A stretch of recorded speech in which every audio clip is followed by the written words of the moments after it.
नमस्कार, आप देख रहे हैं न्यूज 18 का डिजिटल प्लेटफॉर्म और मैं हूं आपके साथ जागृति खंतवाल। पश्चिम बंगाल की राजनीति में इस समय तृणमूल कांग्रेस यानी टीएमसी के भीतर चल रहा विवाद चर्चा का बड़ा विषय बना हुआ है। पार्टी के अंदर बगावत की स्थिति दिखाई दे रही है और अब इस पूरे घटनाक्रम में एक नया मोड़ भी आ गया है। दरअसल टीएमसी से निष्कासित ऋतुव्रत बनर्जी और संदीपन शाह के नेतृत्व में करीब 60 विधायकों के बागी होने का दावा किया गया है।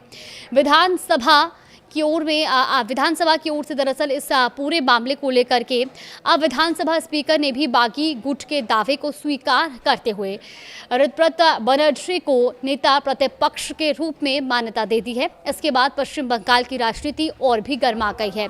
लेकिन अब दिलचस्प बात यह है कि जिस बागी गुट के पार्टी नेतृत्व पर सवाल उठाए थे, उसी गुट के भीतर नेतृत्व को लेकर मतभेद सामने आने लगे हैं।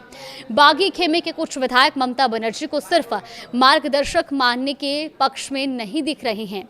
हावड़ा जिले के पांचला से टीएमसी विधायक गुलशन मलिक, जो बागी खेमे से जुड़े बताए जा रहे हैं, उन्होंने इस मुद्दे पर बड़ा बयान दिया। गुलशन मलिक ने साफ कहा कि अगर ममता बनर्जी केवल मार्गदर्शक की भूमिका में रहेंगी और नेतृत्व छोड़ देंगी तो वो इसे स्वीकार नहीं करेंगे। उनका ये भी कहना है कि उन्होंने हावड़ा जिले के कई विधायकों से इस मुद्दे पर बात की है और बैठकों में भी इस विषय पर चर्चा हुई है। वहीं गुलशन मलिक के मुताबिक ममता बनर्जी उनकी नेता हैं और उनके सिर्फ मार्गदर्शक के रूप में स्वीकार नहीं किया जा सकता। उन्होंने ये भी दावा किया कि हावड़ा के 6 से 7 विधायक ऐसे हैं जो ममता बनर्जी को केवल मार्गदर्शक नहीं बल्कि पार्टी के नेता के रूप में ही देखना चाहते हैं। उनका ये भी कहना है कि ममता बनर्जी की ही उनकी नेता है और पार्टी में भी यही भावना सामने आई थी।